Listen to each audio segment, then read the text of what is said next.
मिरजेत महिला दिनानिमित्त महात्मा गांधी चौक पोलीस ठाण्याचा चार्ज एक दिवस महिलांच्या हाती। जागतिक महिला दिनाचा औचित्य साधून मिरजेतल्या महात्मा गांधी चौक पोलीस ठाण्याचा संपूर्ण कारभार महिला पोलीस कर्मचाऱ्यांच्या हाती सोपवण्यात आला।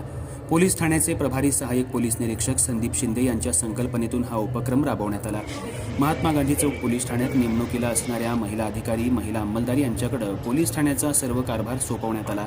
यावेळी दिवसभर महिला अधिकारी आणि कर्मचाऱ्यांनी CCTNS प्रणाली, वायरलेस विभाग, lockup guard, beat marshal patrolling आणि डायल 112 पेट्रोलिंग या सर्वांसाठी महिला अधिकारी आणि अंमलदार यांची नियुक्ती करण्यात आली होती। तसंच बीट मार्शल महिला पोलिसांनी शहरात गस्त घालून कारवाया देखील केल्या। यावेळी पोलीस ठाण्यातील सर्व महिला अधिकारी आणि कर्मचाऱ्यांचा सन्मान देखील करण्यात आला। अर्थराज्य न्यूज मराठीसाठी कार्यकारी संपादक सूर्यकांत कुकडे।